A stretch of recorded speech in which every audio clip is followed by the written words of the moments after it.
All right, today we're going to do a factoring review, and I want you to, I think we'll start in portrait, and we want to title this Factoring Review. And I think we all need some factoring review, and we're going to start with some of the easier ones first in their names, so that when teachers are talking to you, that kind of like, oh yeah, I forgot that one. All right? And I think we'll start with just basic multiplication is kind of where it starts so you understand what happened here. This is called perfect squares.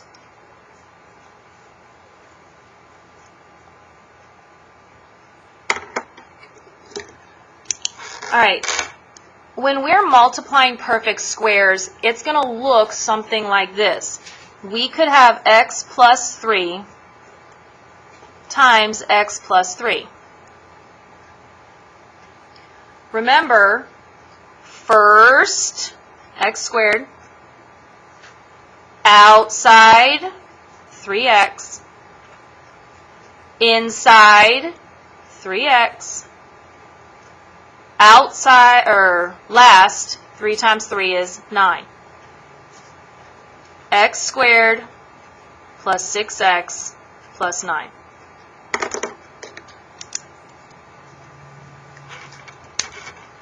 So this is the multiplication of a perfect square. And you're like, but you told me at the top this is factoring. But if you don't understand how to go multiplication, you can't go backwards. All right? So we're going to do another one.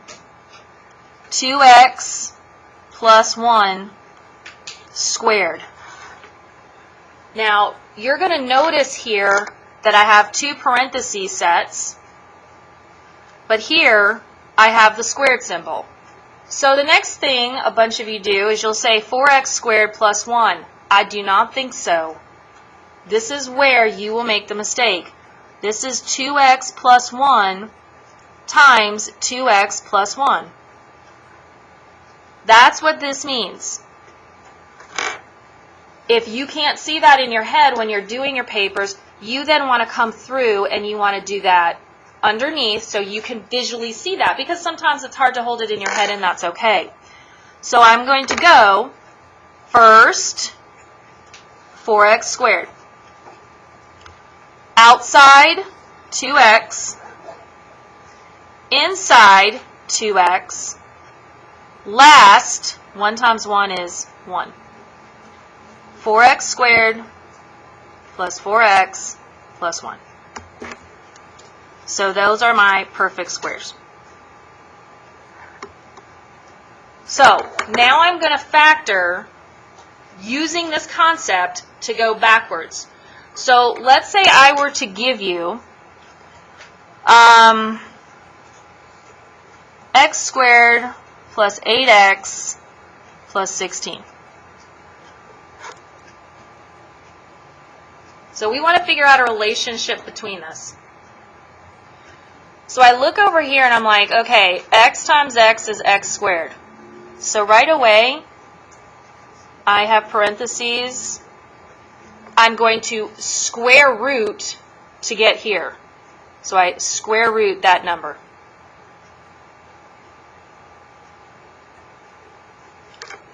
Three times 3 is 9. That means I'm going to square root to get this number. 4 and 4. You have no option here. These have to be pluses, otherwise it does. No, they could be negatives too, so I'll do a negative next. So because they're both pluses, they're both pluses. You're now done.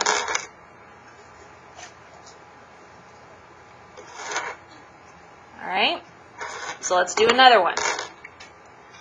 I'm going to do x squared minus 14x plus 49. I have to recognize this is a perfect square because I can take both those square roots. So when you see those values, stop and go, hey, wait, do I need to square root this? That's a perfect square, that's a perfect square. So I have x x because I square rooted that. 49 is a square root number. 7 and 7. I need to stop and look. I have a negative here, so that means I'm going to have negative and a negative there. Two negatives make a positive. The two negatives add for right there. So that's showing both the multiplication and then how we applied it to get that rule. All right, so now we've done perfect squares. We're going to do the difference of two squares.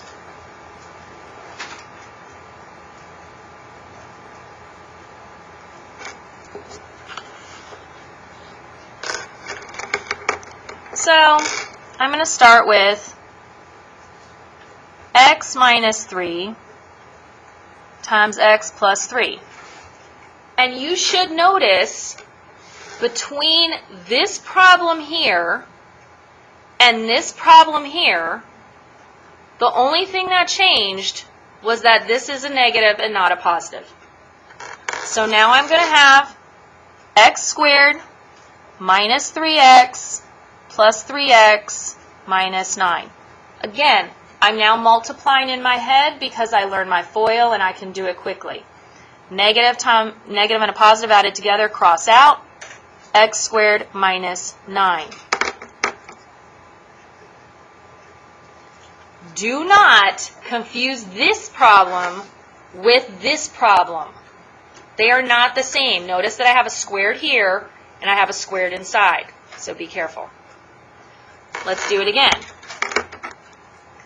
I have 2x minus 1 times 2x plus 1.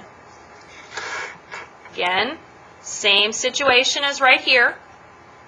All I did was change my negatives.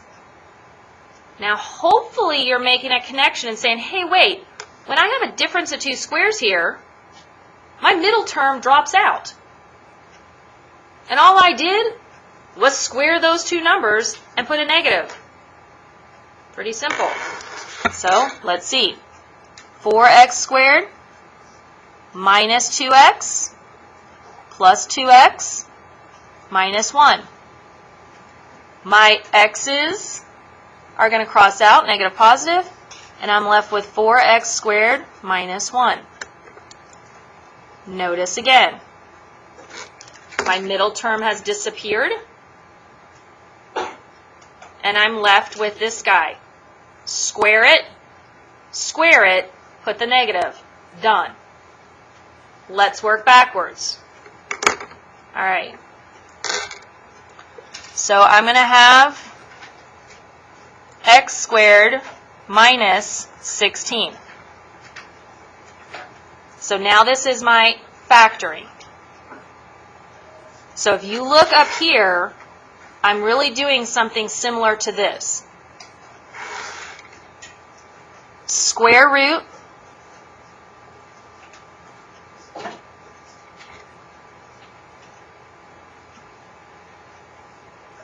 square root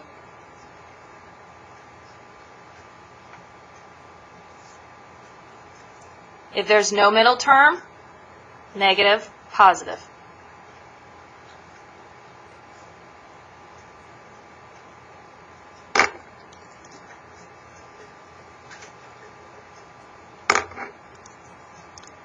Do it again. We're going to have x squared minus 49. I want you to pause the video at this point, and I want you to make the two factors. All right, and I'm sorry, I just realized too that I had an extra square root sign hanging out here because I was trying to tell you to square root it, so I put it in the wrong place. Okay. All right, square root,